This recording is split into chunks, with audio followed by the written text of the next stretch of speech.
to set this so that something good now.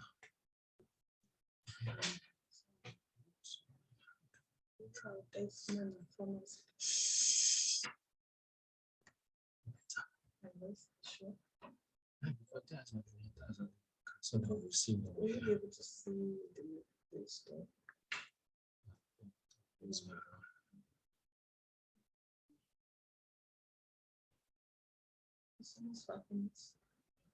Okay.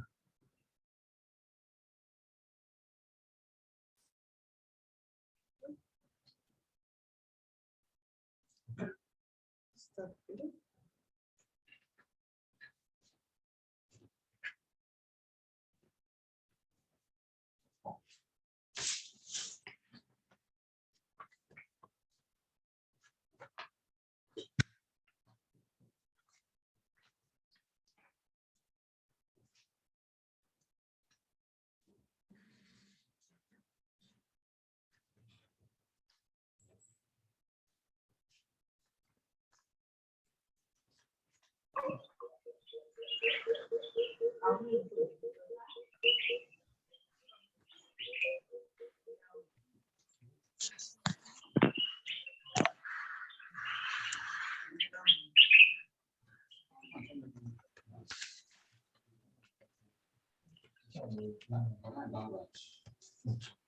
Good morning, everyone. Welcome to Nigerian WASH Online Seminar presentation for the month of April, which is the 6th edition since the onset of this program. The program that is organized monthly by Nigerian WASH team. Better introduction will be done at the end of the presentation and the team to introduce the team. Thank you for being part of this program. The previous editions you can find on YouTube. Just click on www.Nigerian WASH Online Seminar Presentation, and you find the previous edition. Today we're going to have a very interesting topic. Actually, it's been issues that have been disturbing the nation. We want to look at mapping herdsmen clashes in Nigeria, trends and trajectories. Lucky to have the coordinator of this project, in person of Vitus Ukoji. He'll be taking us on this mapping herdsmen clashes in Nigeria, trends and trajectory. I humbly welcome Mr. Vitus Ukoji to come and discuss with us his findings on herdsmen clashes in Nigeria. Thank you.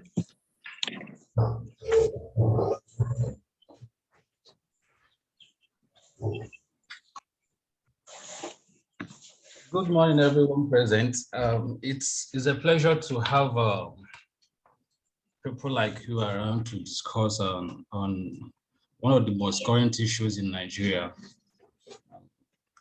Most of us are quite aware that it's a burning issue, and one of the things to understand the dynamics is just using such platforms to discuss, to exchange ideas, to actually seek for different ways to overcome the crisis. So I will first start with the background, then move to some other issues that will come up. Now, farmer herdsmen crisis in Nigeria is actually one of the hottest discussed in Nigeria. But we know it's been in existence for decades.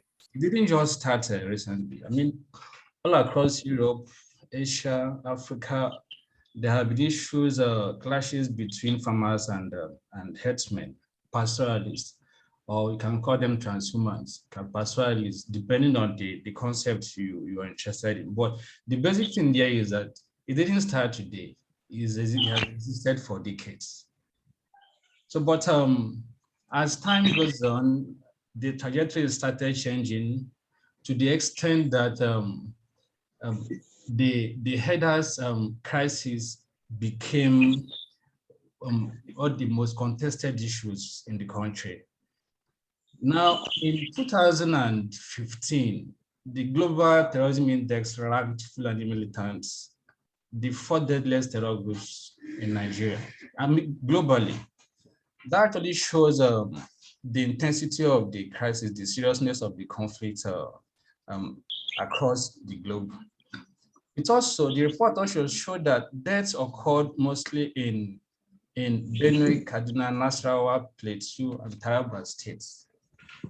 But years after, I mean, looking at what I will present later, we can actually see that almost 7 years after the ranking by the Global Terrorism Index, the states that were listed still have continued to record the highest fatalities in clashes between farmers and herdsmen. And we will only understand the pattern as the time goes on. So in the bid to explain pastoral conflicts in Nigeria, researchers have actually blamed the ancestral clashes on different factors, including climate change, migration and adaptation patterns, increased urbanization, population explosion, and then other social demographic factors. What we found out in most of the literatures we've consulted is that many of the scholars base their arguments on mainly the causes, the management strategies. But little attention has actually been paid to, the role of adaptation and migration in the conflict. Now, little attention has been paid to strategically mapping out in clear terms, the pattern of the crisis, the trends, regionally based, state-wise. But when you understand the regional dynamics of pastoral conflicts in Nigeria, it gives you a leadway to know exactly what happens and then where the incidents occur most. But without having an adequate knowledge of the dynamics based on the different regions in Nigeria, based on the different states in Nigeria, so you may actually be lost to come with the realities on ground. So that's basically what we're doing. So I'll be looking at some objectives, which includes mapping fatalities from herdsmen farmers conflict by regions and by states, identifying major causes of the conflict, investigating the nature and patterns of the clashes, and then exploring the different intervention strategies that have been put forward by the government at the state level and then at the federal level. But in the course of composing the paper, there were issues like every other research has its peculiar methodological issues. So the Nigerian World Database was actually, we depend on daily newspapers, selected daily newspapers that have regional backgrounds. And those newspapers can be found in our website. We know that issues about fatality reportage, discrepancies in numbers, sensationalism, sectionalism too, issues of bias are very common with media houses in Nigeria. So all those biases still reflect in the number of fatalities that are put forward by the different media houses. Now, to overcome this issue, in our methodology, we defined that at least every incident we extracted data from must have involved at least one death. Because the methodology is all about collecting and archiving legal violence in Nigeria. So if it doesn't really involve, if any incident doesn't involve at least one death, which means we didn't use the data for this paper.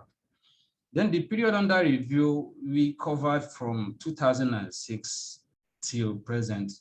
This project started from 2006. So we thought it would be good for the end users or for researchers to actually have a holistic perspective to pastoral crisis since the inception of the crisis. Well, in the course of gathering data, like I said before, we had the issues of accurate reportage, which I mentioned that discrepancies will always coming up. Underreporting will always coming up. even some of the incidents, some of the reports were duplicated. But regardless of these limitations, I mean, the database has actually aided the understanding of trending pastoral conflicts in Nigeria. When you have idea of the trend, irrespective of the fact that it may not be perfect, you will have idea of where the conflicts may actually occur most, or where the conflicts are actually intense, or where the fatalities are more in number. So having a clear trend of the idea of the trend of violence in Nigeria has always been a strong point. And we try our best to focus on that, irrespective of the challenges that the media may be faced in reporting those incidents.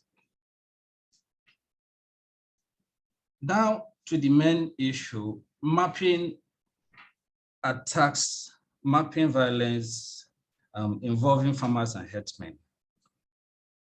Many scholars have tried to establish the trend of fatalities from farmers' massacre in Nigeria, while also analyzing the root causes, dynamics, evolution, the politicization of cattle grazing in Nigeria. Olayoku 2014 noted an increase in the number of deaths and occurrences of labor violence resulting from cattle grazing since 2006. And the period also aligns with the time the database started. Olayoku also argued that the rising number of fatalities cannot be said to be directly connected to the sustained duration of the crisis. So by her implication, it doesn't really mean that yes, that the number must have swelled over time within the period the database has been in existence.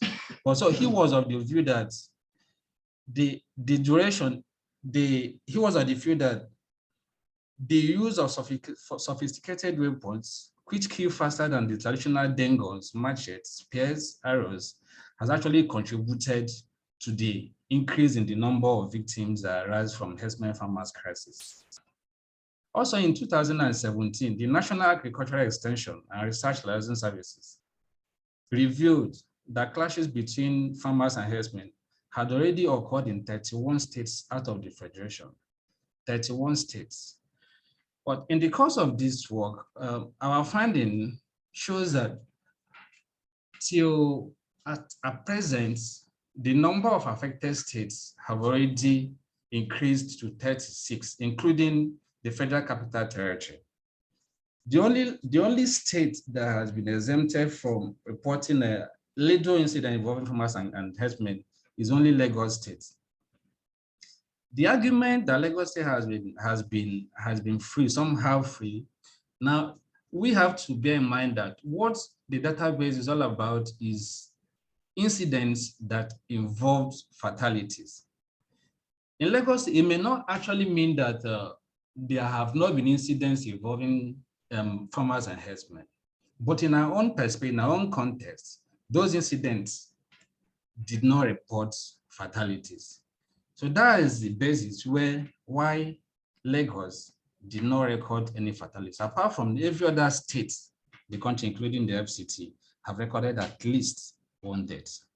So from the charts we generated, we have Benue, Nasarawa, Plateau, and Kaduna, Taraba, and Adamawa states as the highest, the most affected state when it comes to the number of fatalities that arise from herdsmen crisis with farmers. We understand Benue, we understand Nasarawa, just like some reports have already projected. But some may wonder, why is Adamawa there? Why is Taraba there? Those two states we know are in the Northeast. And we know the conflicts that have actually been most prominent in the Northeast is the Boko Haram insurgency. Seeing Taraba and Adamawa in the list of states that actually recorded very high fatalities from farmers' herders crop may surprise many. But our database shows that there have been issues in communities in Nasarawa, in Taraba and Adamawa states, in the form of communal conflicts. Communal in the sense that Fulani herdsmen settlers, the perceived settlers, and the indigenous communities in the states, in both states, have often clashed for grazing rights or land for grazing. So it should not really be a big surprise that when we are looking at pastoral crisis in Nigeria, it has a combination of grazing, it's a combination of grazing conflict and then communal conflict, because we know that there's a very thin line between both conflicts when it comes to the issue of pastoral crisis, pastoral conflict in Nigeria. So the nature in both, like I said before, were more or less communal conflicts that involved Fulani herdsmen and then indigenous farmers communities. Well, from the chart, we notice that Gombe, Uyobe, Bayelsa, Abia, and Osun recorded the least fatalities. We have found out for years that Gombe has been relatively peaceful when it comes to fatality, violence, legal violence in Nigeria. And how we started tracing it, we noticed that it's either the state is actually relatively peaceful, or there have been limited access to most communities in the state by journalists, investigative journalists. So when you argue that Gombe is relatively, so we try to justify that by saying, is it that most of the conflicts in the states are not legal? Is it that journalists don't really have access to many of the remote communities in the states? So the argument may be, yes, it may be both. Is either it's peaceful, is either issues involving violence is underreported, is either journalists are having issues assessing most of those communities. But the result from our database shows that Gombe has been relatively peaceful for a good number of years, not just this year, for a good number of years. Then Yobe, Bayelsa, Abia also, like I said before, recorded limited fatalities when it comes to clashes between farmers and herdsmen.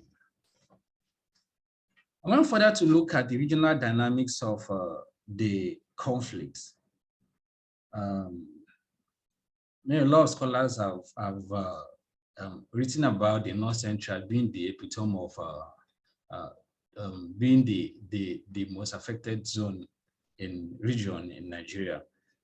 And our database confirmed that we know it's a national problem, but having claimed about 5,700 lives across 35 states and FCT, like I said before.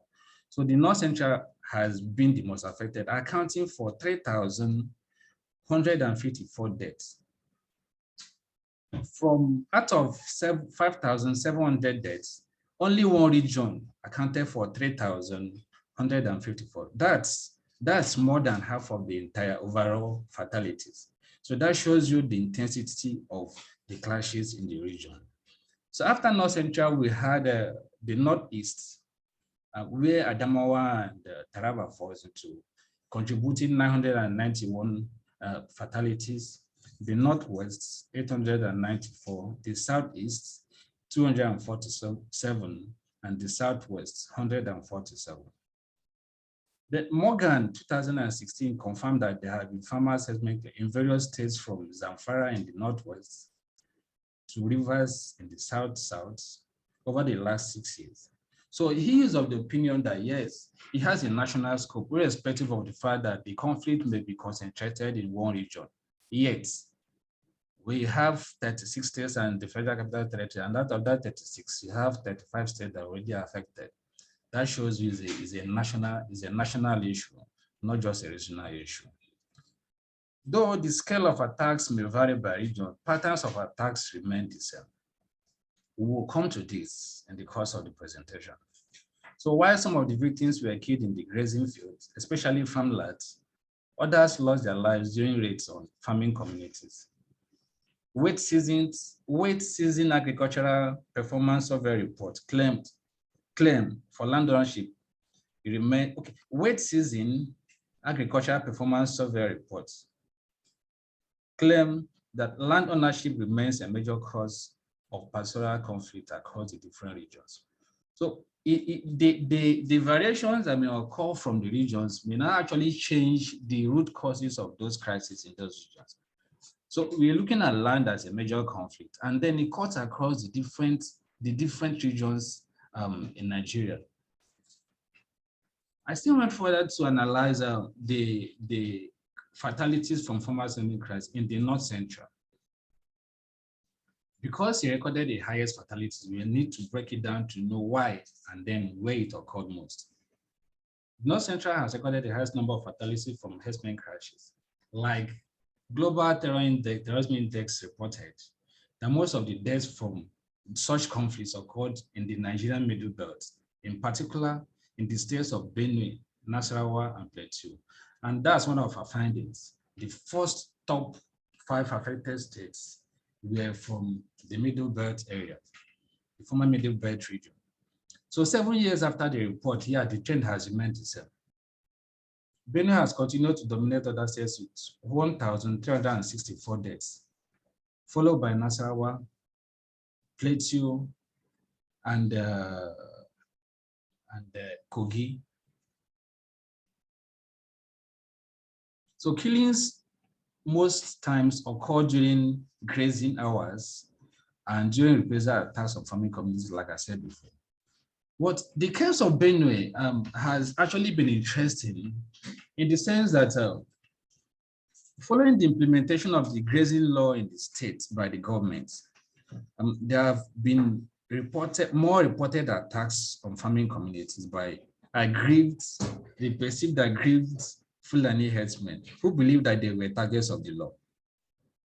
The governor of the states on different occasions came out to insist that he is not going to repeal the law, even when the pressure was on him to do that from different sections. So he insisted. And at some other points, he made it known to the public that it was because of the law, the anti-grazing law in the state, that killings in his state has escalated. But yet, it has been ongoing, and as it is, some people believe that until that law is repealed, the killings may not subside.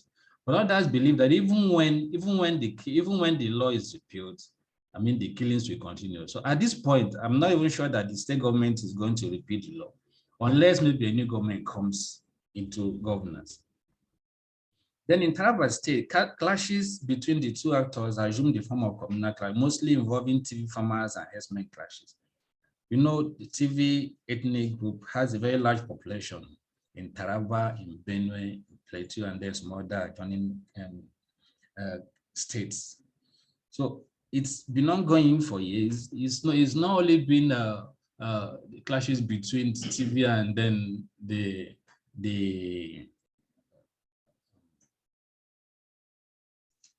TV. Okay, it's not been the TV between the TV and the Jukun. Yes. So the main problem has also spilled over to the TV farmers and the Fulani herdsmen. So like other places, attacks and reprisal attacks by both actors often spill over to neighboring states of Benue and Plateau, like I said, where a large population of TVs exists. Basa Local Government Council has been a killing field since 2001, following the constant clashes between the Fulani community and the Ibigwe youths. Not only are people killed, but properties are destroyed and their residents. So the point I'm trying to bring out that if any conflict happens in any state like Nasarawa, it spills over to the neighboring states of Benue and then Plateau. If it happens in Benue, it spills over to neighboring states of Plateau and Nasarawa. All these places have large population of TV ethnic group. So in the bid to mete out reprisal attacks on the same ethnic group, in this instance, the TV ethnic group or the Fulani settlements. Now the attackers target those isolated settlements in the different states just to get revenge on either maybe after they have a direct confrontation, or after cows are rustled, or after land disputes are not resolved. So all the adjoining states have all been having issues with pastoral conflict. And that's why we are not surprised that the three states, Benue, Nasarawa, and Plateau, have recorded the highest fatalities in the North Central. Actually, not only in the North Central, but across the Federation.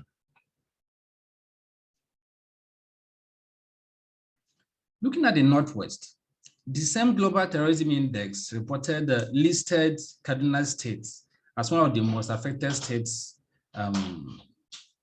in the clashes between farmers and herdsmen. So out of the overall 894 deaths in the region, Kaduna contributed 719 fatalities, translating to over 3/4 of the deaths, entire deaths. Most of the affected states, most of the affected communities are Christian-dominated communities in southern Kaduna. And the clashes were mostly between the Atia indigenes and the Fulani settlers. So it's therefore not only seen as a pastoral conflict, but it has ethno-religious undertones, with indigenes and the Southern Kaduna Christian Association of Nigeria accusing the state government and the Fulani community of ethnic cleansing. If people corresponded with somebody in the Southern Kaduna in one of the attacks that occurred, and the impression she gave me was that they want to chase them out from their ancestral lands because of their religious affiliations. It was difficult for me to prove the assumption. I saw it an assumption, but there's this common notion about the clashes in that zone, even among the indigenous and then settlers, that the attacks on communities in southern Kaduna has religious and ethnic undertones. A couple of times, the state governments have tried to manage it, but issues have continued to come up. There's this distrust that they are aligned with an ethnic group. There are the distrust that they have a hidden agenda. But as it is, Southern Kaduna and then Kaduna State in general has continued to suffer most in the northwestern region of Nigeria. The Northeast, like I said, we know that the area is mostly ravaged by Boko Haram insurgency that has actually claimed over 50,000 lives since its inception.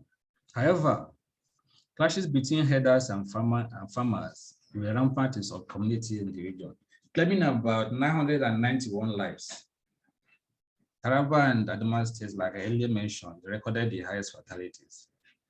So clashes in both states involved indigenous communities and the Fulani settlers. And the major cause of the crisis is grazing rights and land ownership. In July 8, 2018, 98 people were killed during attacks on some communities like Gojefa, Bejum, Yashi, Bujum, Waya, and the rest of them. And then the next day, a day later, another attack was carried out in Waka communities. All these communities are located in Demsa, Newman, and Mayo, Bawa local governments of Adamawa State. The perpetrators were believed to be Fulani herdsmen. Though we talk about this later. So the situation has not only been different in Kaduna State, in Taraba State, where 20 people lost their lives in March 7, 2020, during a clash between farmers and herdsmen, and TV farmers and herdsmen in Third Demsa community in Donga State. So both communities in both states have continued to have issues over land and over grazing rights. Majority of the attacks or killings did not really occur in the grazing field, but occurred during attacks and reprisal attacks on Fulani settlements and then farming communities. In the northeast, in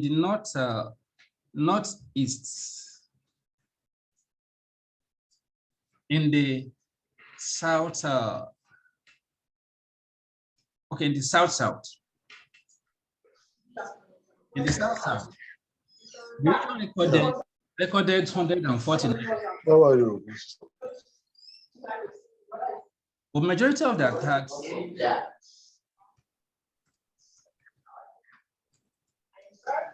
attacks mostly occur during clashes with the farming communities and settlers. 59 of the deaths were recorded in Cross River State.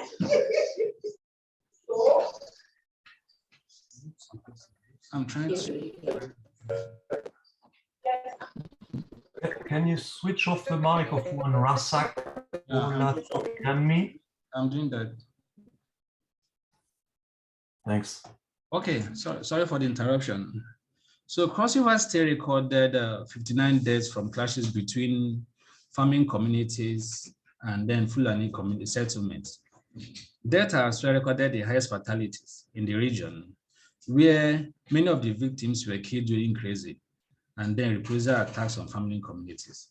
Some of the communities in the region came under attacks over cattle rustling and poisoning of crops that resulted in the deaths of herds.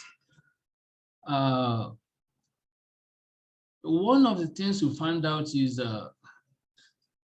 when farmers are helpless to fight suspected Fulani herdsmen, they resort to other means.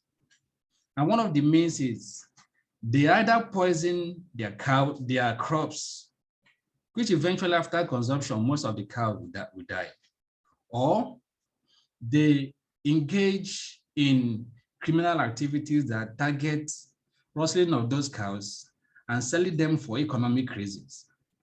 Since they cannot match the weapons used by suspected Fulani herders, the only option they had is to fight in their own way.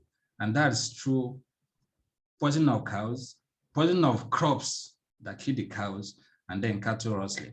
So instances of these cases were recorded in Delta states. But in the bid to solve some of the crises that occurred in the region, I mean, there were reports of ultimatums that were meted out to farming communities to leave the affected communities. For instance, in March 10, the Yoruba Progressive Union asked herdsmen to leave after 14 people were killed in Wari in the Ugelino local government of the state. But we found out that those ultimatums will eventually elapse and nothing serious will happen. It's either leaders of the Fulani community will go and negotiate their ways through, or government security agencies will find a way to douse the tension. Until now, most communities in the region have continued to fall under suspected Fulani herders attacks. In the Southeast, the zone reported 247 fatalities. Enugu State reported the highest number of fatalities, followed by Ebonyi State. Both states share common boundaries with Kogi and Benue states, making it easier for herders to migrate towards the Southeast. Most people in Nigeria, or most people that are used to our database heard about the story where over 40 people were killed in Ozo-1, in local government of Enugu State. And that incident, when we're trying to investigate it, we found out that communities, not just Ozo-1, not just that Nimbo, most communities along the border areas with Benue and Kogi states have been having issues of pastoral conflict. Now, because of that proximity, it's always easier for Fulani herdsmen to migrate through those communities into the Southeast. And in the course of migration, there have always been attacks. It's not only in Enugu State, Uzowani. The situation is also the same in Benue State. In Ebonyi State. In both local government, the Ebonyi State has a common boundary with Benue State. And Benue State, we know, is in the North Central, where most of the killings have occurred. So the spillover effects have always been felt in those neighboring states of Ebonyi and Enugu state. So it's not surprising that both states have accounted for majority of the deaths in the southeast region. The southwest, the region recorded 149 deaths from clashes involving farmers and herdsmen. All the states, apart from Lagos State, recorded fatalities, with Oyo reporting the highest number of deaths, followed by Ogun, Ondo, Ekiti, and Osun. We went further to look at why those conflicts were, where those some of the farming communities were attacked. And one of the things we found out is that like a place in Oyo, Okoguneri in Oyo is mostly agrarian. And it still has large settlements of Fulani herdsmen. So in the bid to struggle for land, in the bid to struggle for space, the conflicts in that area have always been intense. And sometimes an ultimatum was given to Fulani settlers in that area to vacate, championed by on Sunday, an activist, Sunday Igboho. But at the end of the day, yeah, there were destruction, there were clashes, but at the end of the day, there were issues that were sorted out and peace was restored to the communities. But apart from that, the regional security outfit codenamed Amoteku was formed by all the state governors in the region to see how the tension or the clashes between farmers and herdsmen can be managed. I mean, apart from other criminal activities that were ongoing in the states. So currently, all the states have signed anti-grazing laws that criminalize open grazing and then that criminalize underage grazing in the region. Interestingly, one can claim that, yeah, the attacks have subsided, but not entirely eradicated. And we know when it comes to the issue of land and then the issue of indigeneship or settlement, totally eradicating the conflict becomes difficult. Lagos State, again, one of the points I raised, why Lagos State has been immune to fatalities from herdsmen, it's because of its metropolitan nature. I mean, there are limited ungoverned spaces in the states. And when there are no spaces for suspected Fulani herdsmen to thrive, that means that the clashes with local farmers will not be intense. And secondly, Lagos State can't be said to have a lot of spaces that will accommodate open grazing. It's all these factors, democratic factors, have actually contributed to the reason why the state has not reported fatalities. It doesn't mean, like I said before, that there have not been issues in it, but you know that most of those issues have not resulted in deaths. Okay. After looking at the regional dynamics and then the fatality figures in those regions, I had to go further to look at the major causes of clashes between the farmers and herdsmen. I mean, a lot of scholars have identified several causes ranging from climate change to population explosion to other factors. Well, from my own database, we have to streamline it to some factors which started with climate change. So in Nigeria, the conflict between transhuman pastors and farmers has partly been blamed on climate-induced ecological declines, especially in the northern region, where the Lake Chad has been affected by desertification. So such a disposition corresponds by the claims by Poplar and Rick in 2016 and McGuick and Nunn 2001, who argued that droughts and shorts from rainfall induce pastoral groups to migrate to agricultural lands before the harvest, a situation that triggered conflict with farmers.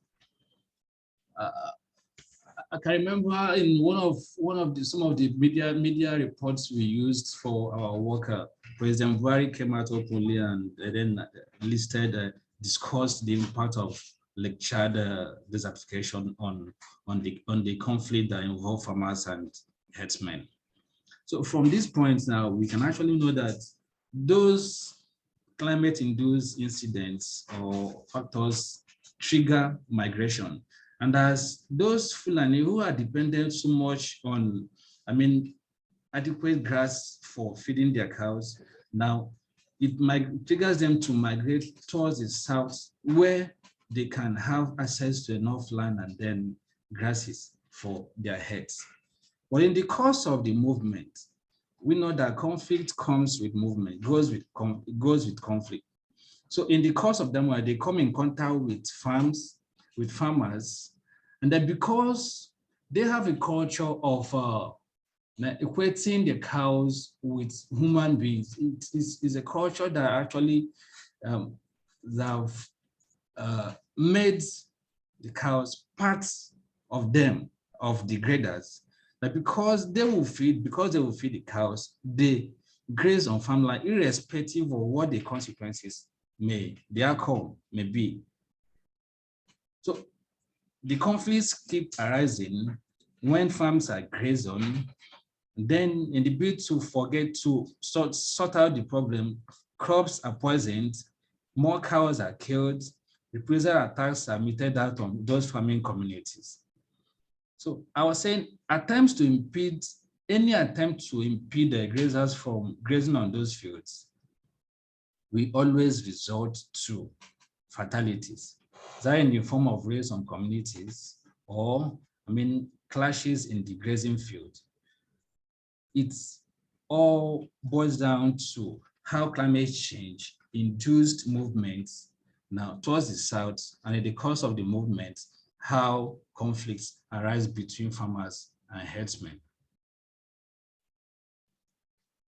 Migration, it's somehow related to the effect of climate change, because I've said if there's a climate-induced crisis, which means now people will move.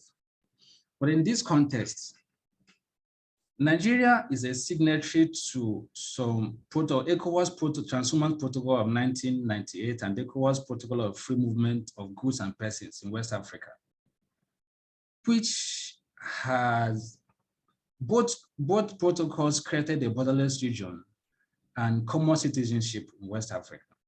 They serve as a platform where herders freely move into communities in Nigeria from the border areas and then have direct contacts with farmlands or farmers.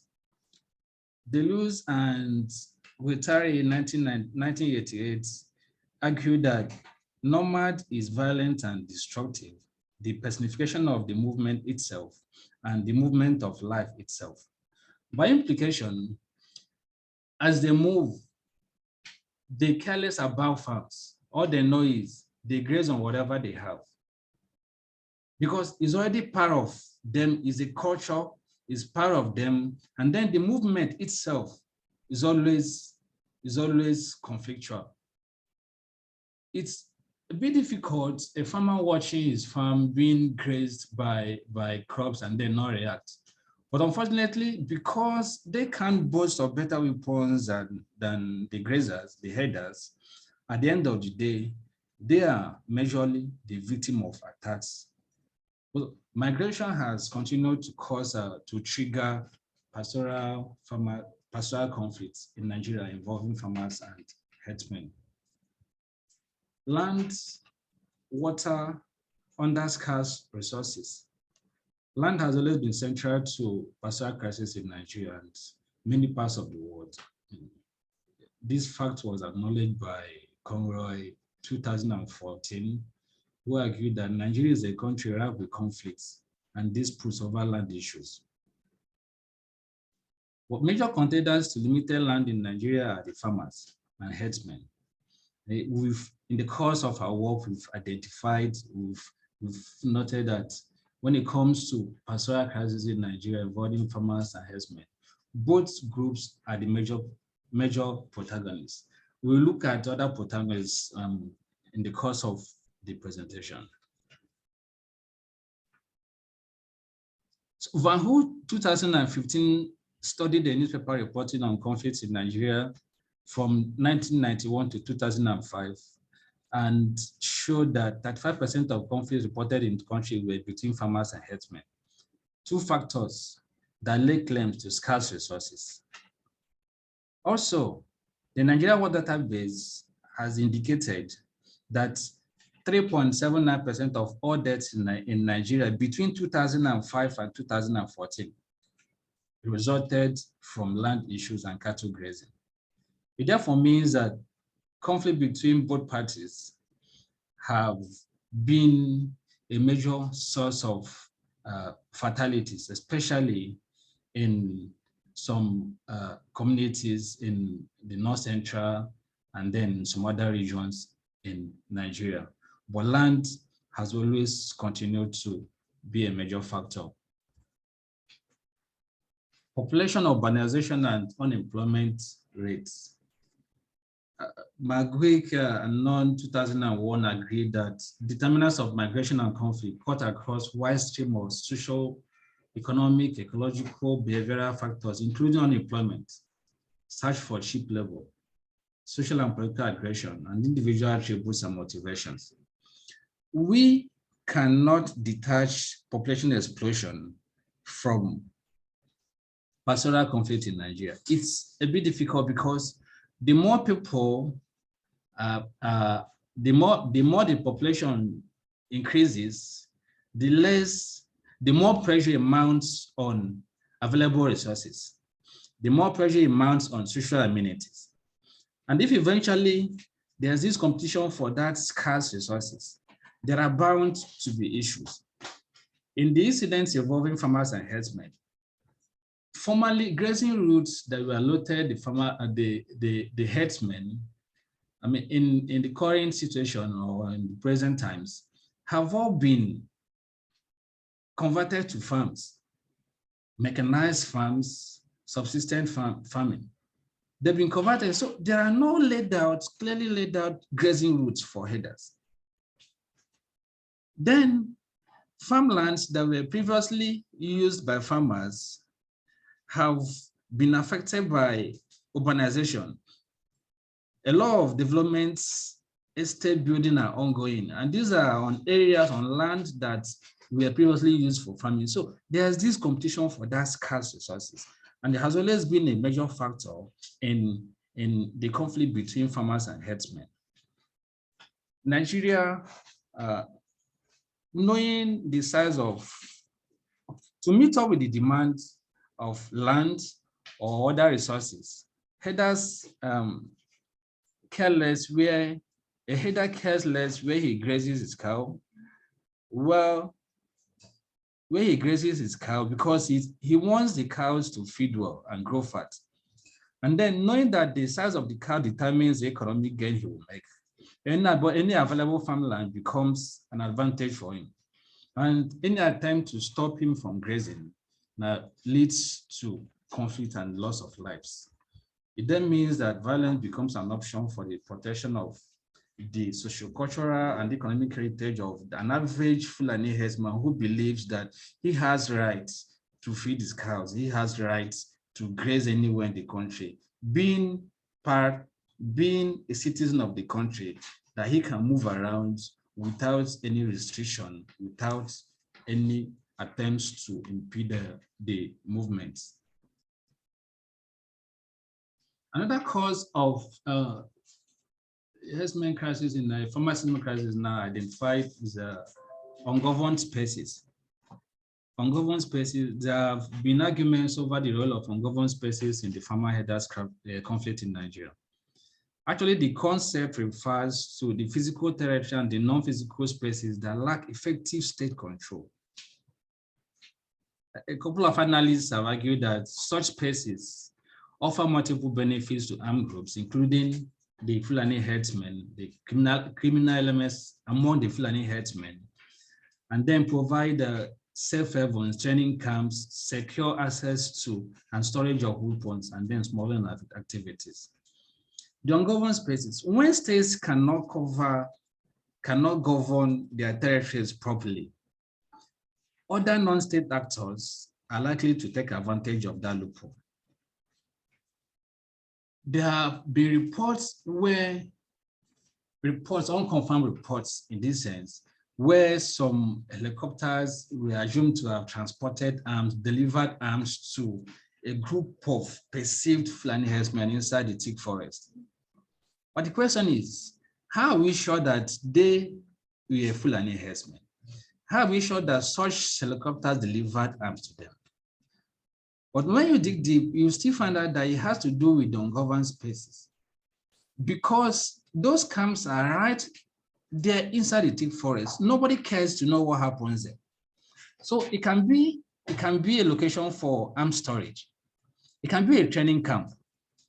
It can serve as safe haven for attackers. They strike in a guerrilla warfare, and then they will retreat to those camps, and nobody cares to know what they are. What the government should have actually done.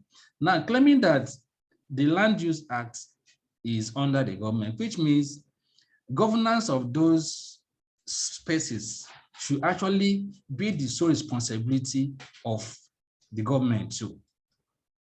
But in the instance of Nigeria, we've seen a situation where even the governor of Kaduna State accused security agencies of knowing bandit camps, but failed to intervene against them. So, I mean, it was an outright accusation. If they should know those camps, why can't they raid those areas and then intervene? It's an answer that has to do with, that comes with governing those spaces where those camps are located.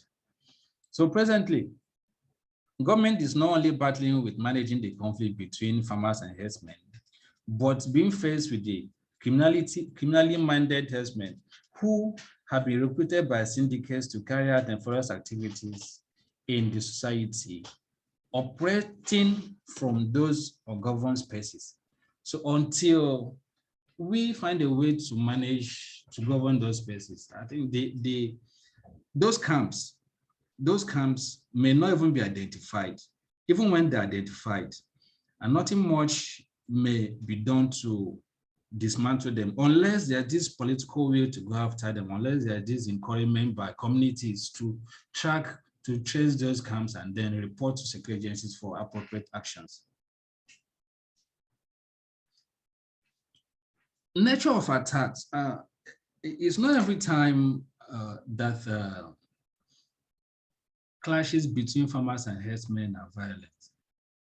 We can claim that majority of the incidents are violent, but in some occasions too, they are non-violent.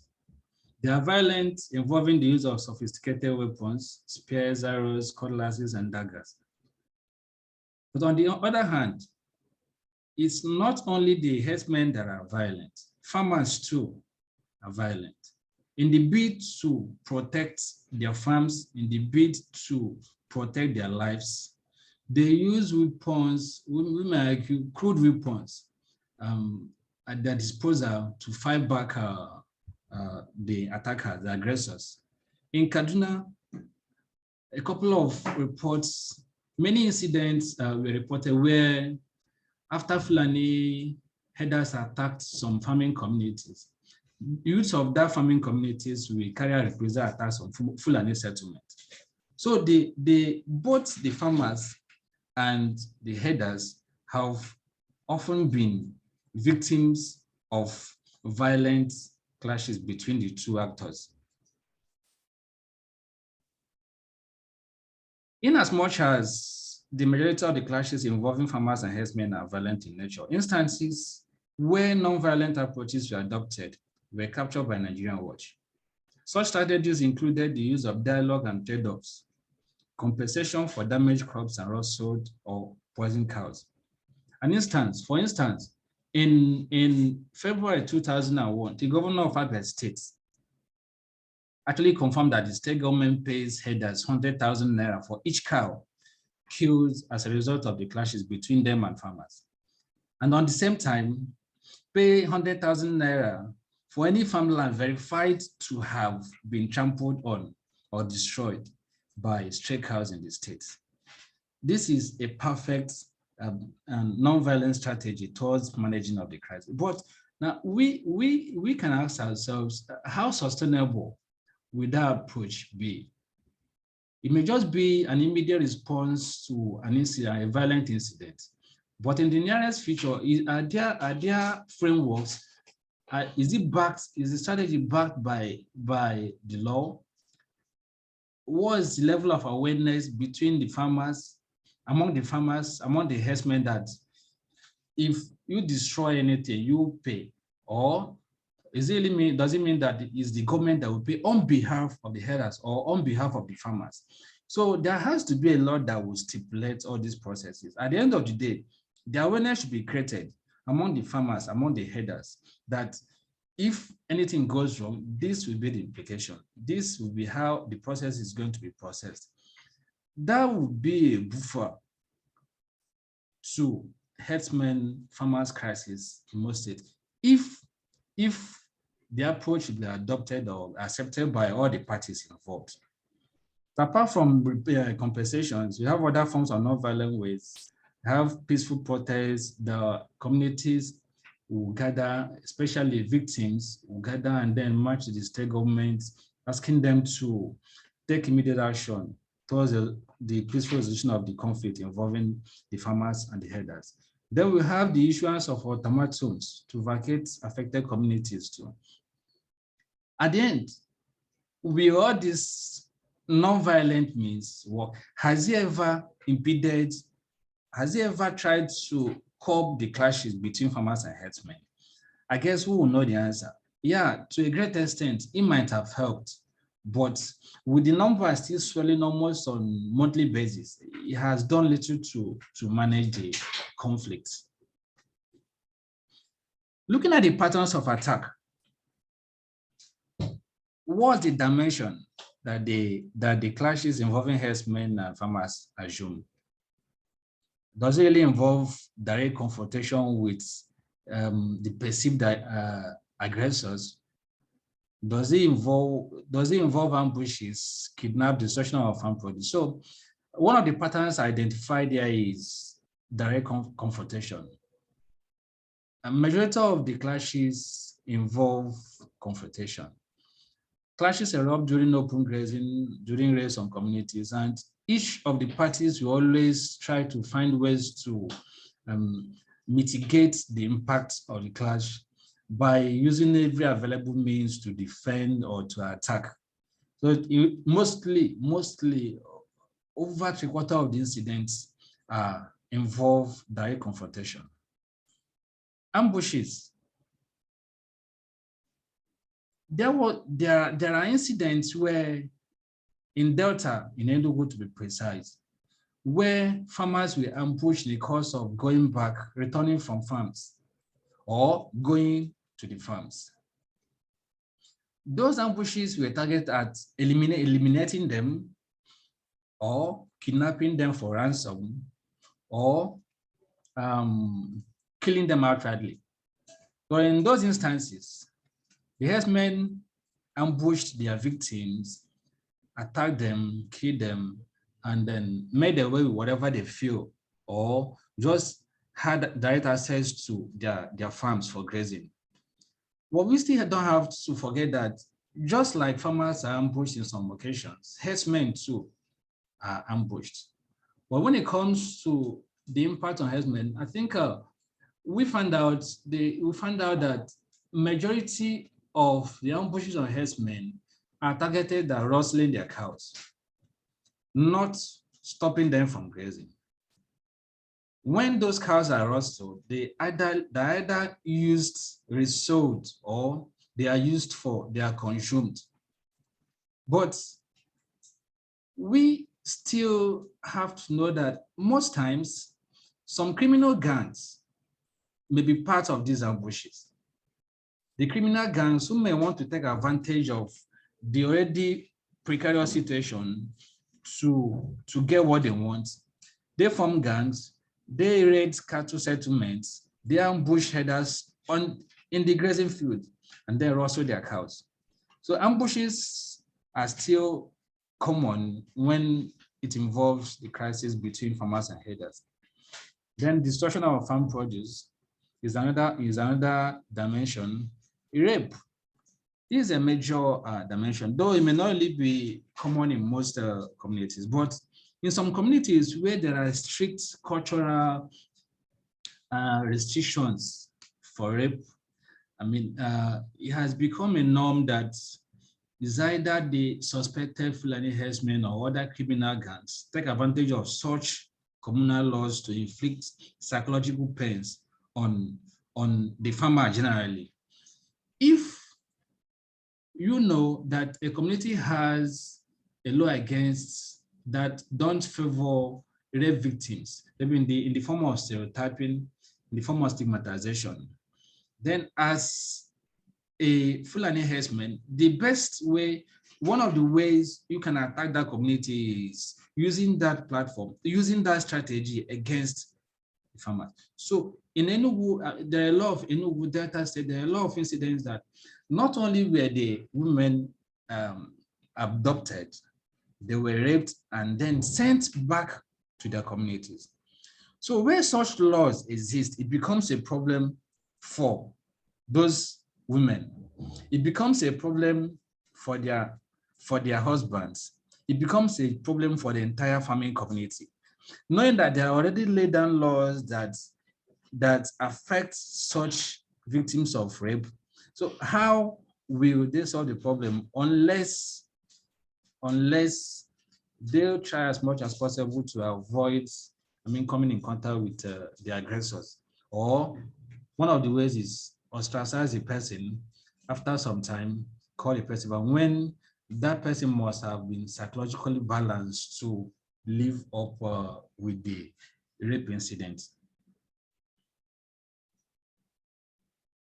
Then who are the major protagonists to former herdsmen's crisis in Nigeria? There has been multiplicity of actor involvement in the crisis.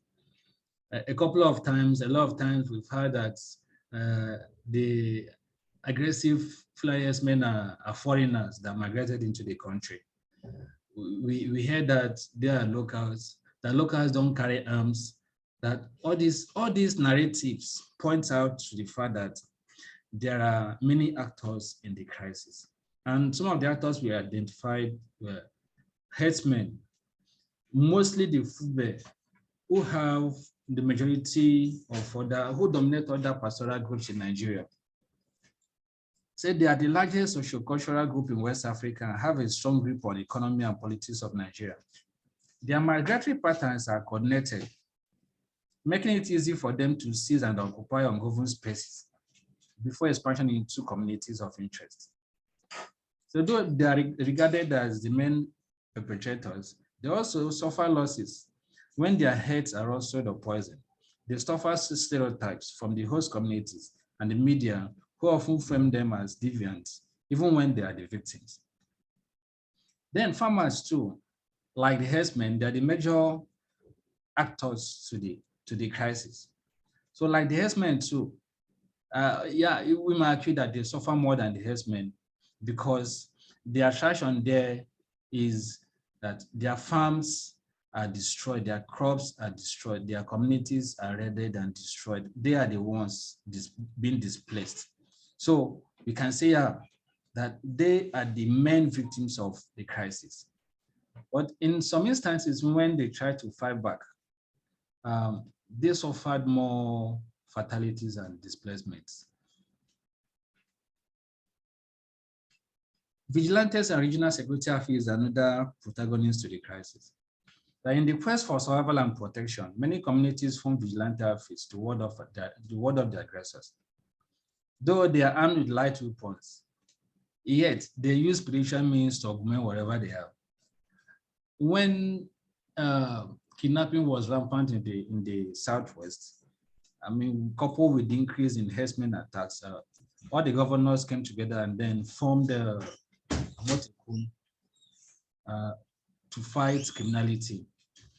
And one of the reasons, because of restrictions, legal issues, the Motegu cannot openly carry sophisticated arms like the AK-47 without permission from the federal government. So one of the means to beat that challenge was to fight with charms, what some scholars will call African security. So they adopted that approach combined with the little weapons they have to fight criminality in the zone. In the Southeast too, the Eastern Security Network was formed by the indigenous peoples of Biafra, IPOB, to fight against the invasion of rural communities by suspected Fulani herdsmen. There were reports in Enugu and Abia of such clashes. And then there were reports where members of ESN ransacked some nearby bushes in search of Fulani camps. So the ones they found, they burnt them down. So all these things culminate to the ways where communities have tried to fight back the alleged aggression by suspected herdsmen. Then another protagonist is criminal gangs. They gain crime in rural communities has gained prominence in Nigeria, especially with the increase of urbanization, urban-rural migration, and others associated demographic factors. So what happens is that criminal networks and some Fulani herdsmen or suspected Fulani herdsmen combine heading with criminality. It's just of recent, if indeed it has actually reduced that. Now, we've not been hearing so many attacks almost on a daily basis along the major highways in Nigeria. And a couple of arrests, though not all, have implicated headers.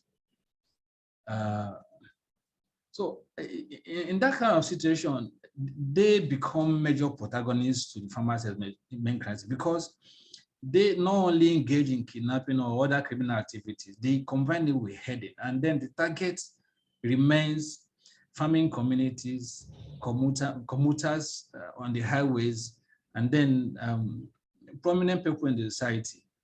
So that's why Sabu 2010 associated crime acts with the FUBE by arguing that young headers off for criminality, when they no longer occupy a fulfilling position in society, and then their heads often not large enough to enable them to continue a pastoral lifestyle. So there's this diversion from that pastoral lifestyle to criminality. When cows are rostered, it dispossesses the header of some privileges, including the number of cows at his disposal. To make up for that challenge, to make up for the losses, he may take to criminality. Now, when in the course of moving the cows, there are issues with the communities, and then some of them are killed, or some of them die out of pressure, then the number of heads reduce. And then for an average Fulani, the more heads you have, the more money you make, the more fulfilled you are. So as a youth, you know, you are not only in control of a good number of heads, life becomes miserable. And one of the ways to find succor in that situation is taking to crime. You engage in kidnapping, collect ransoms, then you rob commuters, dispossess them of whatever they have, and disappear into the bush. So this issue has made them a major protagonist to farmers' MS crisis in Nigeria. Punch newspaper in 2017 identified Taraba, Kaduna, Zamfara, Benue, Plateau, Niger, and Nasarawa as states with high rates of cattle rustling, and where hundreds of headers are killed and scores of thousands of cattle stolen every year. If those cows if the trend continues, it inflames pastoral conflict involving the farmers and headers in Nigeria. With all this said, I had to look at intervention strategies adopted by government at the various levels, the state government, the federal government. Irrespective of how reactionary they may have been in managing the conflict, yes, yeah, we can still say they've come up with, at least they've come up with some strategies. But how those strategies are accepted by the public is another thing altogether. It's one thing to come up with a policy, and then it's another thing to convince communities and then the populace to accept that policy in its entirety. So the first one is the creation of grazing reserves in 1965. That policy was initiated by the Northern Regional Government to respond to the herdsmen farmers conflict in the country. Unfortunately, it was not wholly supported. The second one, establishment of the National Commission for Nomadic Education in 1989. That policy was initiated to interrogate nomadic pastoralists into national life through mobile basic education and skill acquisition. Education, one of the processes, one of the strategies that people have campaigned towards the solution of farmers' herdsmen crisis in Nigeria is trying to educate the herders on their rights, trying to educate them on what they should do, what they should know, and how they should know those things. But we know that an average herder is not interested in acquiring those basic education. They are more interested in their heads. So the support the policy received from the public was not adequate enough to sustain it. The next one is establishment of the National Grazing Reserves in 2016. The bill was sponsored in 2000 at the parliament to address the herdsmen farmer conflict, but did not survive due to opposition from different stakeholders.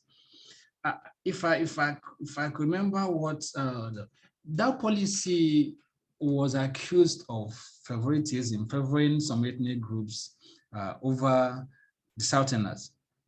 So some stakeholders accused the incumbent president of trying to forcefully or indirectly take their lands and hand them over to the Fulani communities.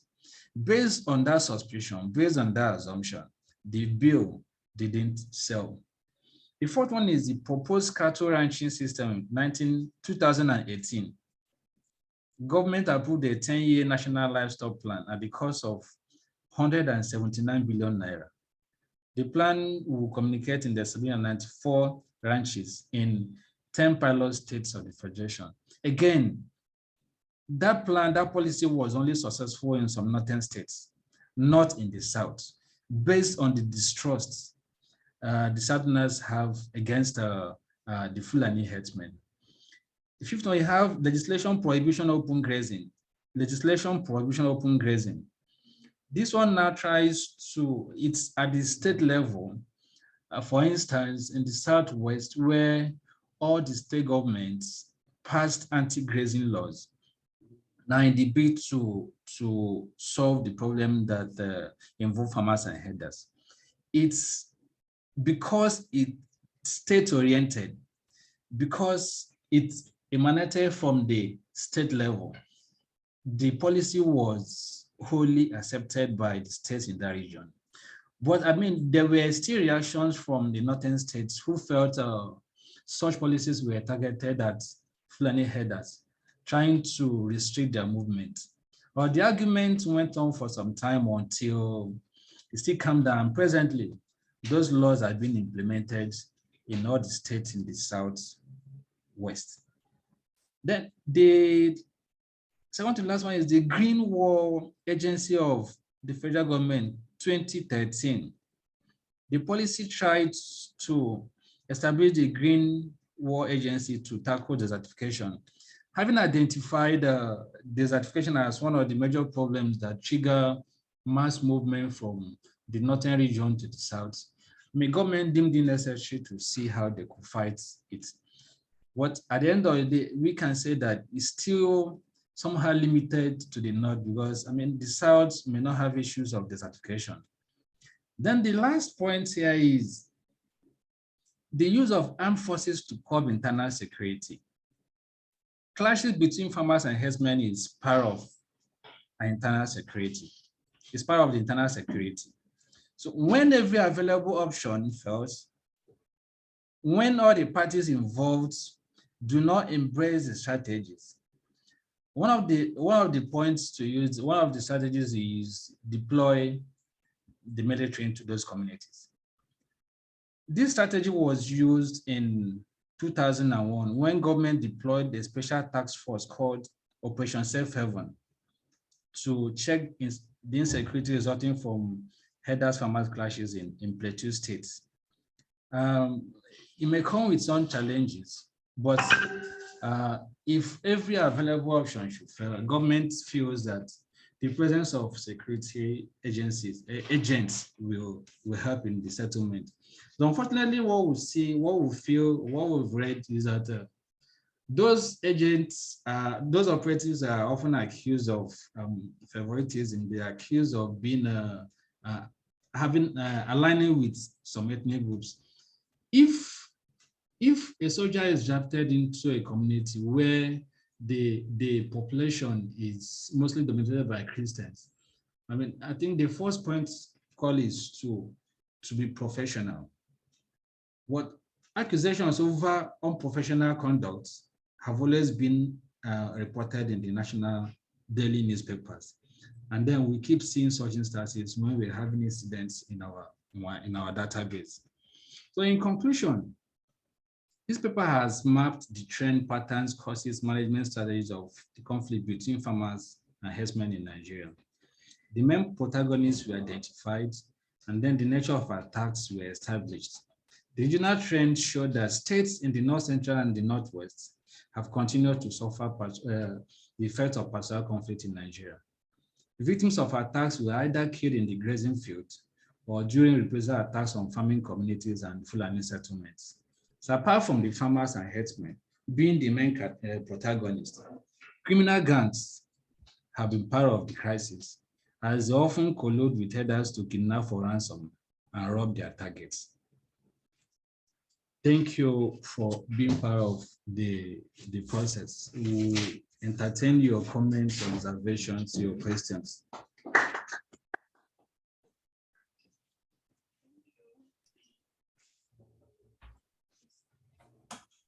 Thank you, Mr. Vitus. We have done justice to today's presentation on mapping Herdsmen clashes in Nigeria, trends and trajectories. Thank you so much, Mr. Vitus. I really personally enjoyed the presentation. I want to believe the audience too did that.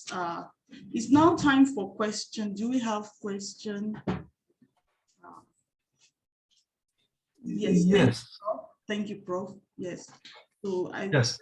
Thanks for the presentation first. I'd like to remind you that there's this book online on IFRA website. I don't know if you can see it, not really apparently.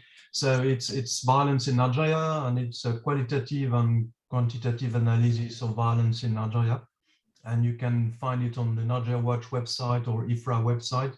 And in this book, there's one chapter by Philip Olayuku on rural violence. And it showed that the most affected states were, and this will bring me to my first question, were actually Benue and Nasarawa and not Borno. So Vitus, you aptly explain why Gombe, which is underreported, does not appear as being very much affected by such clashes. But when it comes to Borno, I was wondering how you distinguish between Boko Haram attacks and cattle rustling in general, because the two are often very much connected. So it's quite a challenge. So that would be my first question.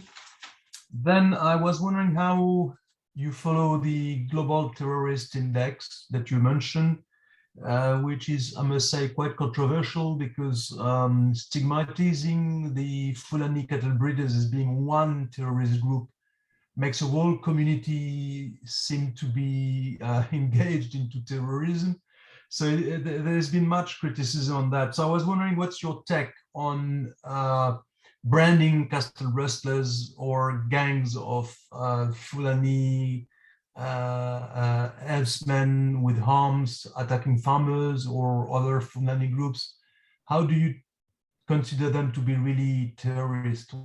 What's your take on that? And we always be aware of ethnic stigmatization. So that would be my second question. And then I was wondering, don't worry, I will stop here.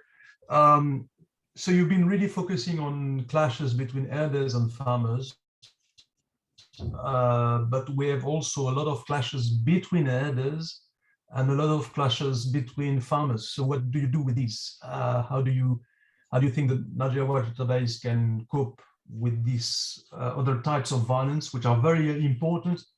And the official data of the Nigerian government, not even the current government, the last. Please, can you take that question again, the third question? So the third question is, let me frame it this way. So you focused on clashes between herders and farmers. So what about clashes between farmers or clashes between herders? They're also very important. And you must be aware that most of the cattle is actually in the hand of farmers, not herders. It's only a small part of the cattle in Nigeria which is in the hands of herders. These times where herders would hold cattle is finished. They settled, they now live in cities, many descendants of these herders. The herders is it's an old word, and it's quite threatened by modernity. So most of the cattle now, and that's the official figures by the Nigerian government, and the last livestock survey, which I think was in the 1990s, showed that most of the cattle is into the hands of farmers. So what do you do with these clashes between farmers, and not only between farmers and herders? And what do you do with the clashes between herders? So this is my third question. Thanks. Thank you, Prof. Vitus is coming to. Thank you, Prof, for the questions and the observations too. First, I alluded to the Global Terrorism Index because I found their indicators interesting. One of the indicators is the number of fatalities, the arms used, the victims. So since we base on arguments, our database is mostly on the number of fatalities in Nigeria. That was why I considered using their report for the presentation. Yeah, just like every other report, there are always issues. There are always methodology issues. But what we find interesting is that they provided us with a platform to know the number of victims involved in a crisis. So based on that attraction, I had to use it since we're looking at mapping farmer assessment crisis in Nigeria. If we're talking about mapping, which means we're looking at those fatalities, for me, it was important to use them. Secondly, but my question was about the fact that they brand Fulani cattle breeders as being militants and terrorists. What's your take on that? Do you think you could consider Fulani armed cattle breeders as terrorists? Because this brings us in mind Boko Haram, and I believe it's pretty different. Yeah. Recently in the media reports, we've been finding out that the report about Fulani herdsmen, the narratives have changed. The narratives have changed from using them as Fulani herders to terrorists or bandits. So it brings us to the issue of the conspiracy theory, which says that there is this alignment between terrorists, bandits, and cattle herders.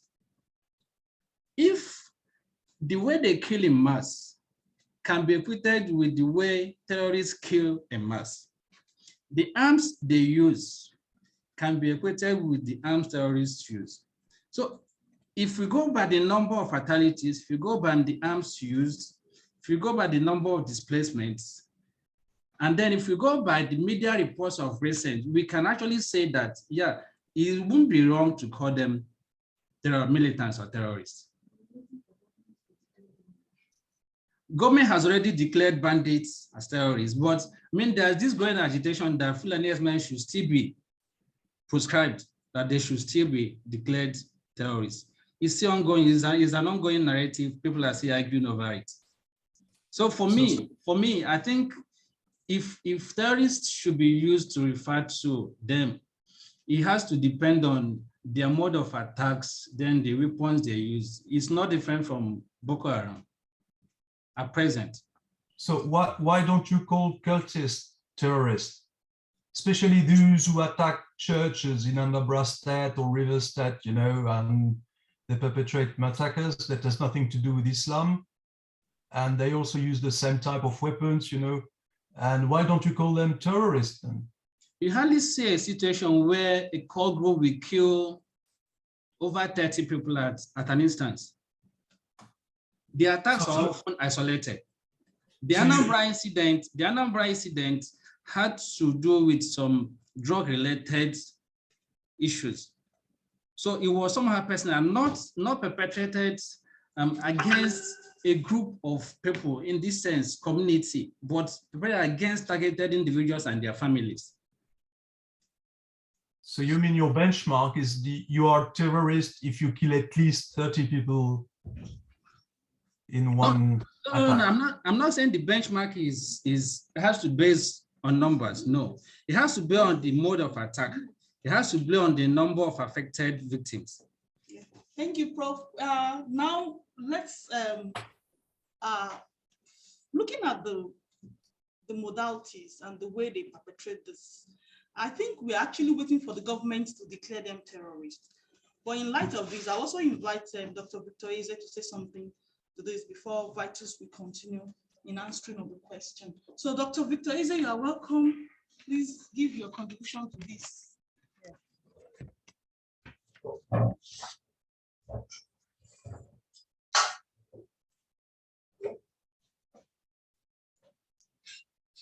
Thank you, Prof, for your question and submission. But when it comes to declaring a group or tagging a group as terrorists, in the Nigerian context, ordinarily, a lot of these groups that are engaging, like the Herdsmen and other groups that are engaging, like IPOB and all that, they are all supposed to be tagged terrorists. But sometimes sentiments tend to becloud some issues in the Nigerian context, and things are done the way they are done, and most times people don't question them. Let me give an instance to that, or instances to that. When the current government came in, and the issue of kidnapping was, coming up, those kidnappers were tagged. They were tagged, the term bandits. I'm trying to say this because of my association with the media.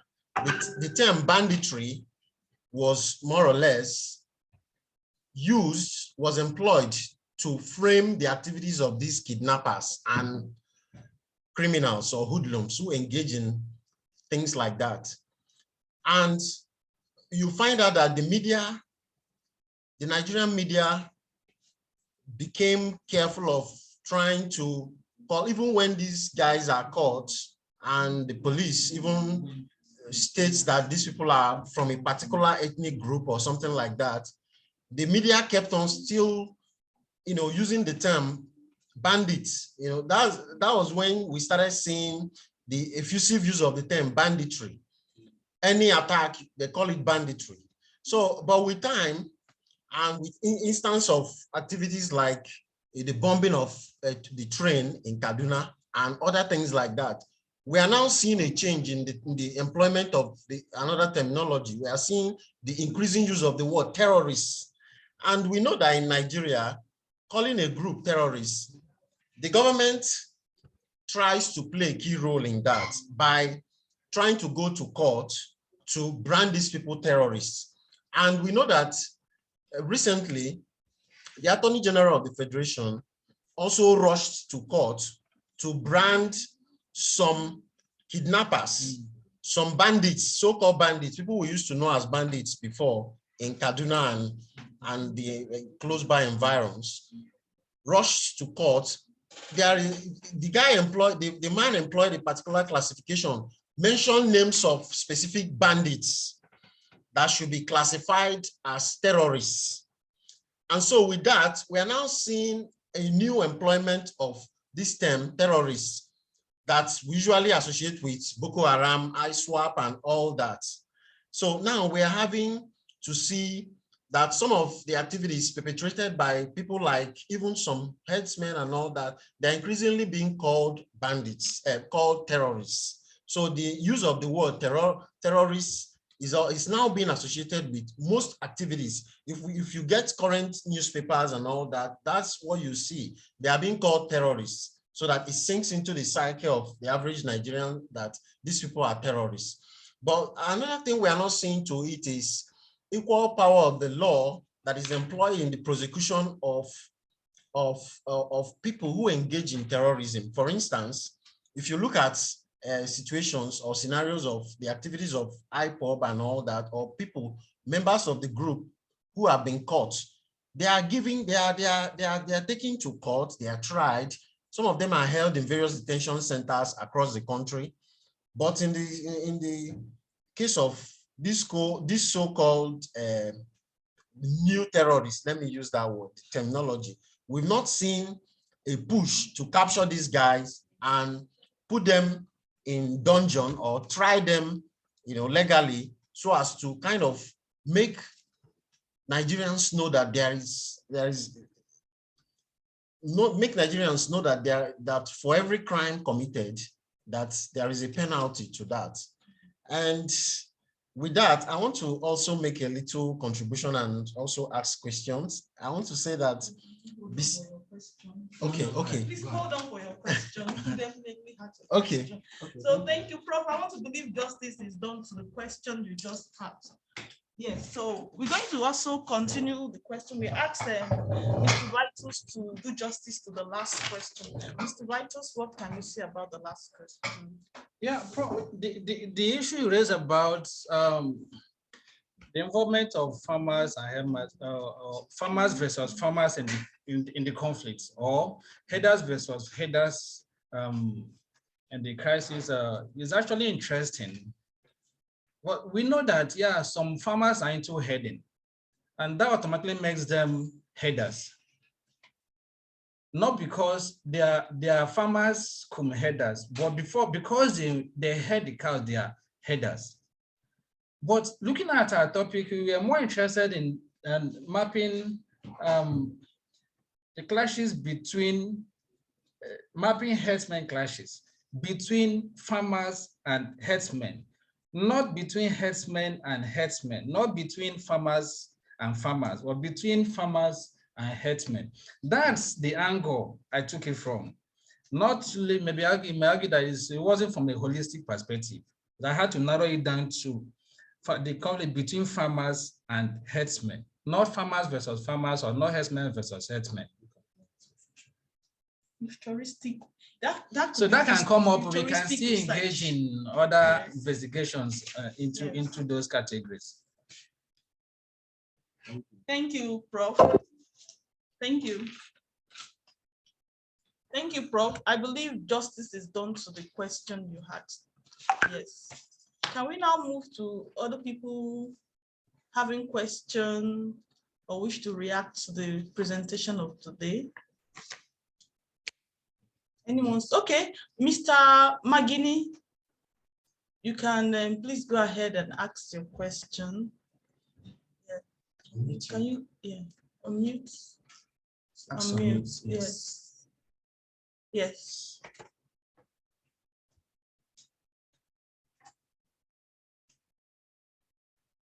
Mr. Magini, can you please unmute yourself? Okay, thank you.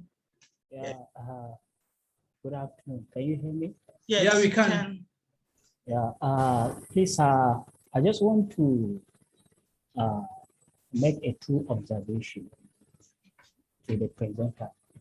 Even though we need to commend his effort, the write-up was highly commendable and well structured.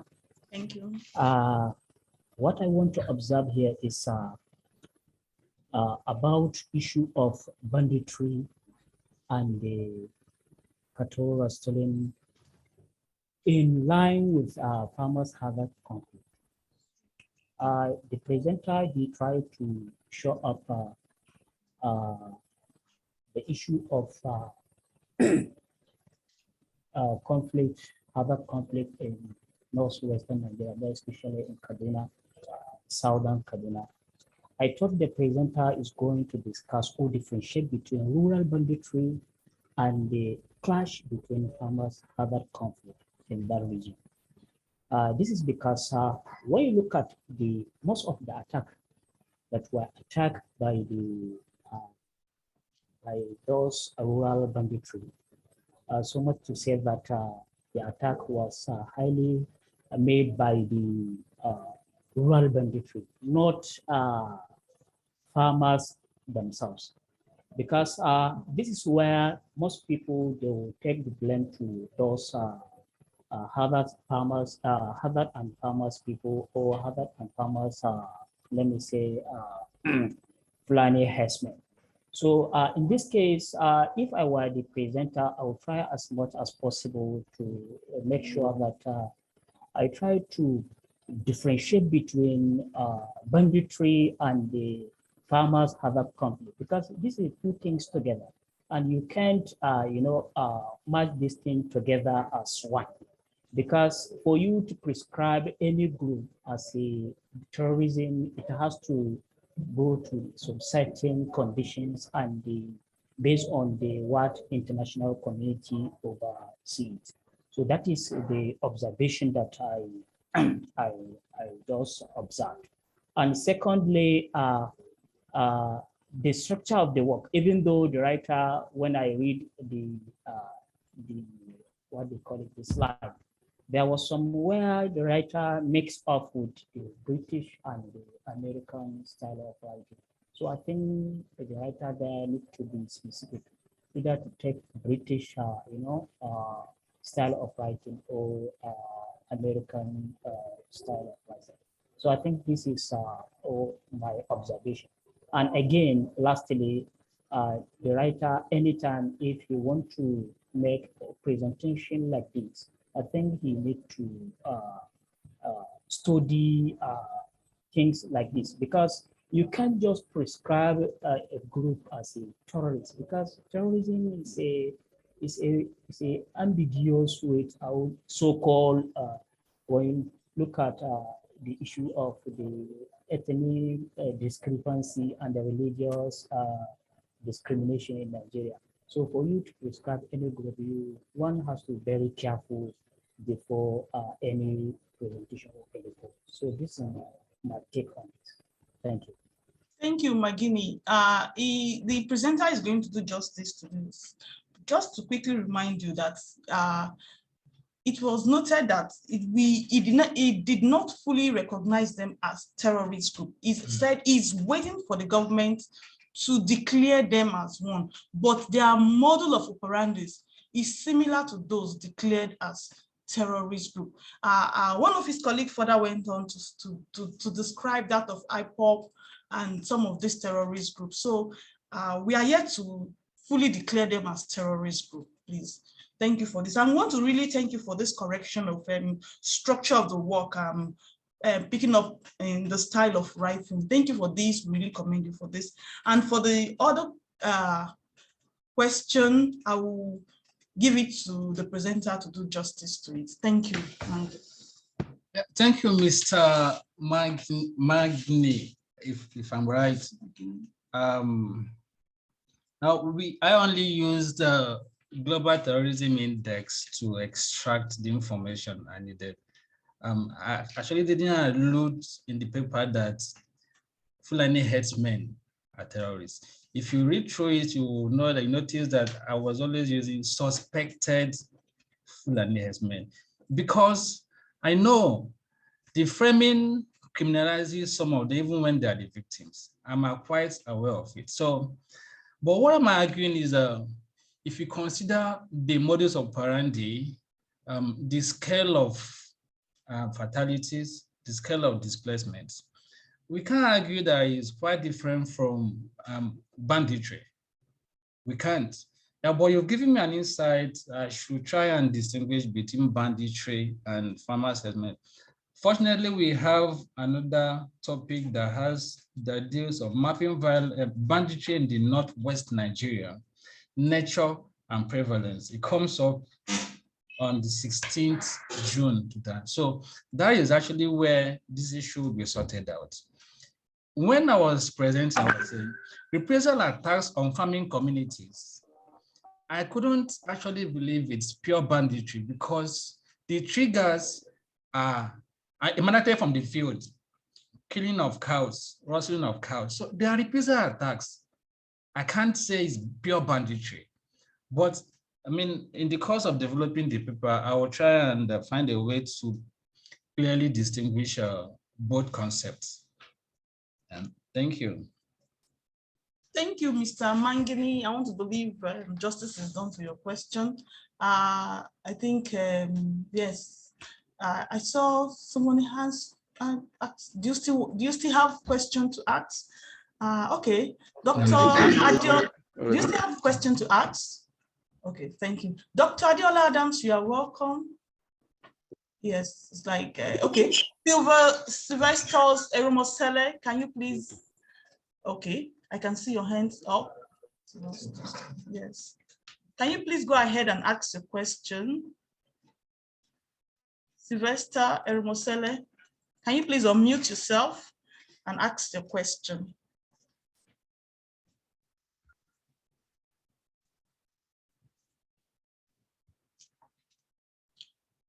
Okay, maybe the network issue, probably you join us later. Okay. Is there still any question? In absence of question for now, I'll call on Dr. Victor Eze. He has some question for the presenter. So Victor, yeah, can you hear me? Good afternoon. Thank you. My question is. You're welcome back. Yes. I think it's the network.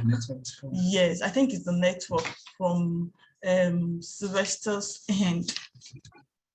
So Sylvester, we'll move. Can I be heard now? Can you hear me now?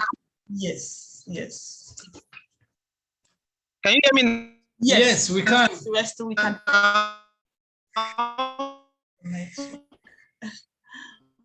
So.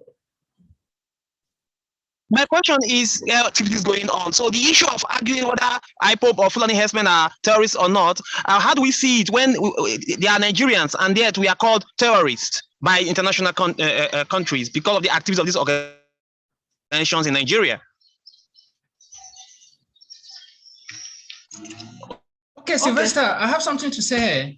You're very right, because in the context of Nigeria, I mean, terrorists should be a global stuff, but now we know that a couple of times there has been arguments over if the attackers are foreigners or if they are locals. I mean, instances where there were few attacks in Nigeria, for instance, in Nimbo, Enugu states, I mean, there were accusations that those attackers came through Nigerian borders. And we still know that Mietiala has come up at some point to say the majority of the attackers against farmers in Nigeria are foreigners. So based on the foreign element, we can relate some of these activities as terrorism. But yet we cannot distance the fact that not all of them can be said to be terrorist related. No. But if eventually they are involved, foreigners are involved in the conflict, and then perpetrate the mass killing of Nigerians, it can be called terrorism in that context. But that's not the basis for this presentation. But yeah, we factor it in and then make it better next time. Thank you. Thank you, Mr. Sylvester.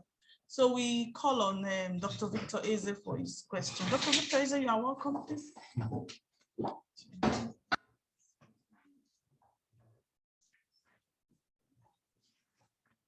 Okay, I have a clarification to make, and also I have a question.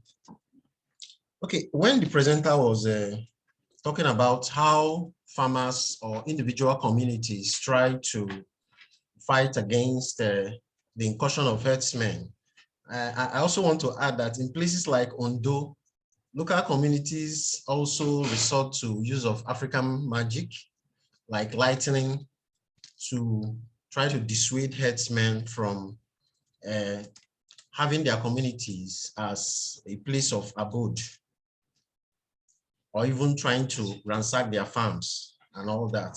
So beyond that, I want to make an observation that farmer headers crisis is somewhat fueled by the fact that it appears that it's fueled by the fact that the nation has refused to modernize cattle rearing. And some state governors, even though some state governors have agreed to set up ranches, I'm not very sure that the federal government has mobilized those such states adequately. And it also appears that some of the headers, in saying this, I'll somewhat throw a question to the presenter. Some of the headers seem to have chosen to stick with their traditional approach of cattle rearing. And in doing this, because if you look at, I read something in the newspaper recently where some Baron youths were complaining that headers, or Fulani headers precisely, have displaced several of their members from various communities. Not just that displacement, they've also gone further to take over their communities. So with that, can one now say that with the refusal or seeming refusal of some of these headers to stick or employ or even adopt modern approach to cattle rearing, can one now adequately or conclusively state that these headers are not basically after cattle rearing? Or can one now say that these headers are after land grabbing? So I'm throwing this question to the presenter so that we can have a landing on this, so it can also somewhat help me understand this farmer header crisis. Thank you. Okay, thank you, Dr. Victor. If you're looking at the dynamics of the conflict in Nigeria, you will know that their pattern of adaptation differs by groups of headers. Now, some will migrate to adapt, and if it involves adapting, which means it involves seizure of land, occupation, displacement of the original inhabitants, and then, occupying those territories. But as an average herdsman, you're only interested in moving your cattle around, which may come in a seasonal pattern. If eventually you achieve what you want, you migrate to another location or you move back to the north. If you migrated from the north during the rainy season, at the end or towards the dry season, you migrate to another location back to the north. So now in that instance, you don't really have any intention of occupying and seizing any territory, occupying that territory. You're only interested in heading and then feeding the cows, and at the end of the day, moving out from the community.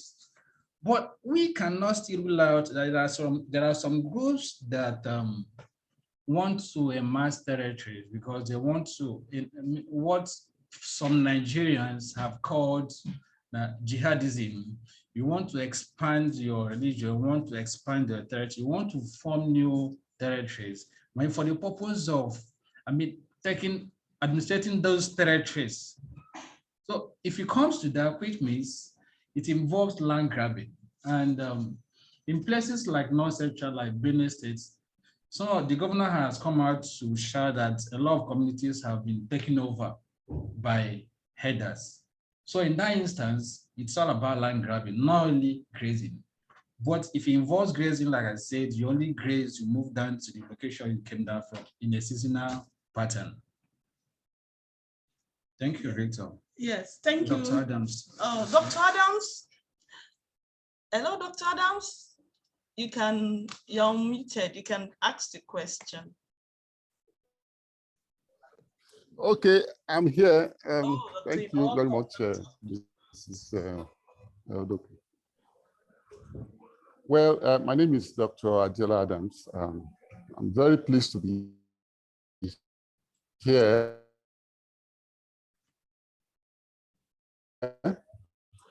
Not just because the seminar, is an interesting one, but because this is a platform that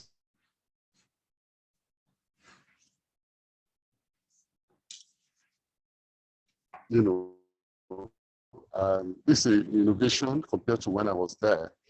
And I think engagement on national security issues.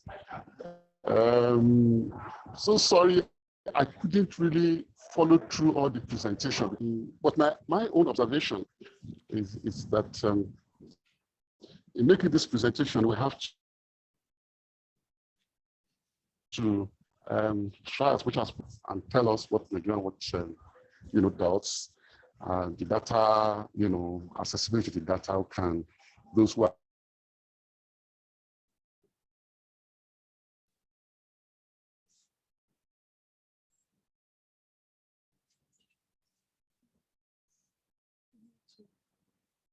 sorry, Nigeria network.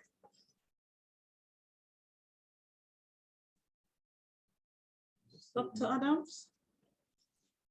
Sorry, Doctor? the network, we can't hear you. Doctor, we can't find. okay? I'm back. Oh, I'm okay. back. fine. Okay. Yes. Please, can you hear me? Yeah, Yes, we can. Hello? Yeah, we can hear you. Hello? Hello, doctor, we can Okay. hear you. Welcome back. Okay. Like I was saying, hello, yes. Okay, thank you. Okay, yes, thank you. Like I was saying, this seminar has thrown up a lot of herdsmen attack in Nigeria.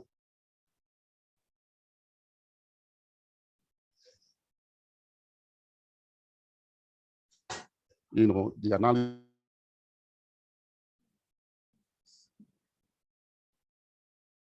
There's a serious network issue that we have in the problems. And what I have a kind of a document about Nigerian Watch, because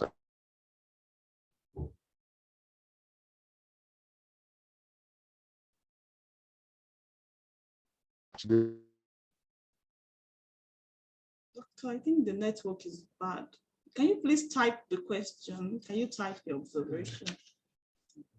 Yes. I think the network is so bad that we can't even hear you. It will be fine if you can type or send us.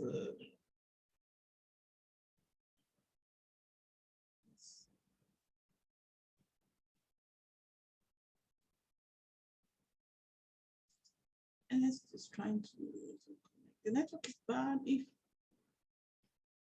we entertain question, if you can. Yes. Okay. Magini. Okay. I have an examination invigilation right now. Wish you the best. Thank you.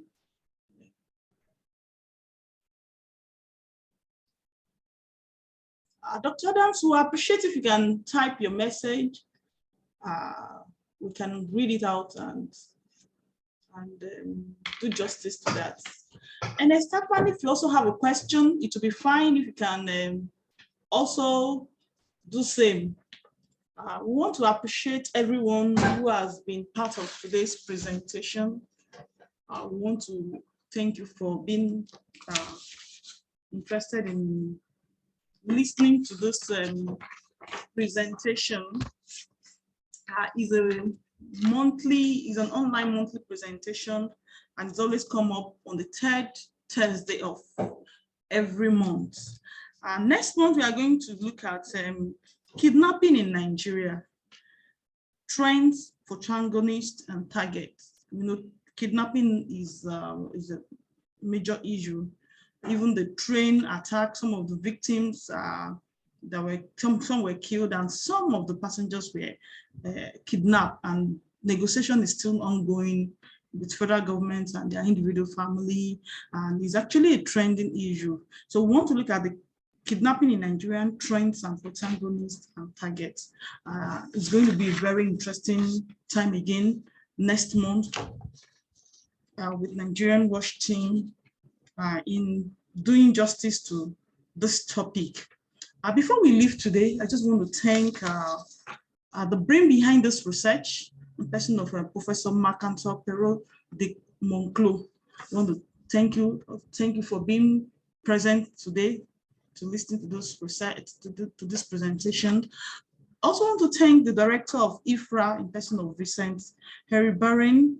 I want to thank a friend, a good supporter, Juliet Refley, the Secretary General, Martin Bella, and to the best team of Nigerian Watch. We want to appreciate the coordinator of this project, in person of Vitus Ukoji, the presenter of today's seminar. I also want to appreciate myself, the deputy coordinator of this project.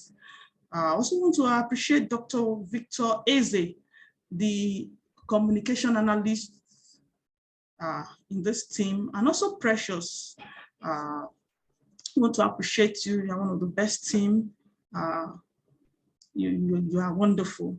I also like to inform us that we can go online to see the previous presentations.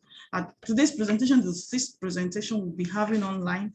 So very soon today's presentation will be online. You can also go to add more, to watch and to also gain more from what we have discussed. If you or any of your loved ones missed today's presentation. Thank you so much. We await you again next month for another presentation.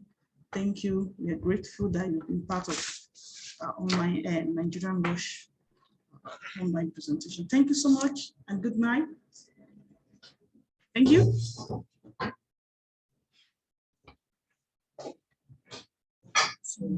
So yeah.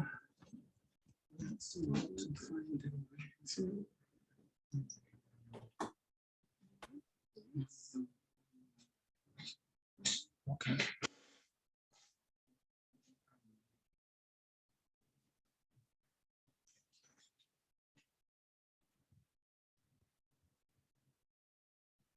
There are still 2 people connected apparently.